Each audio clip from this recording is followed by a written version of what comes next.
ભક્તિ મને ને તમને મોટાઈપણું નથી શીખવાડતી,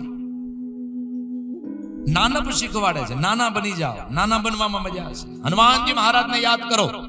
પાદરિયા હનુમાન દાદાના સાનિધ્યમાં બેઠા છીએ ને, હનુમાનજી મહારાજને યાદ કરો. જ્યારે હનુમાનજી મહારાજ લંકામાં ગયા ત્યારે વિભીષણને મળ્યા. હનુમાનજી મહારાજે બ્રાહ્મણનું રૂપ લીધું છે. વિભીષણજીએ નામ પૂછ્યું, તમારું નામ શું? હનુમાનજી મહારાજ કહે, અરે રાખો ને ભાઈ વિભીષણજી, અમારું નામ જાણીને તમારે શું કરવું છે? અરે નામ લેવું હોય તો મારા ઈષ્ટદેવ મારા રામનું નામ લો. અમારા નામમાં શું દાઢિયું છે? અમારું નામ લેવાની જરૂરત નથી અને અમારું નામ જાણવાની પણ જરૂરત નથી. અને એ સમયે હનુમાનજી મહારાજના જે શબ્દો છે,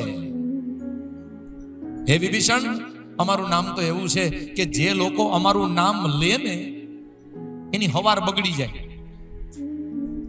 હનુમાનજી મહારાજ કહે છે, જે લોકો અમારું નામ લે એની હવાર બગડી જાય. અરે અમે તો અધમ છીએ, અમારું નામ તમારે ન લેવાય. નામ લેવું હોય તો જેની કૃપાથી અમારી મહાનતા છે એ રામનું નામ લો. એ રામનું નામ તમારું કલ્યાણ કરશે. એ રામનું નામ તમારું કલ્યાણ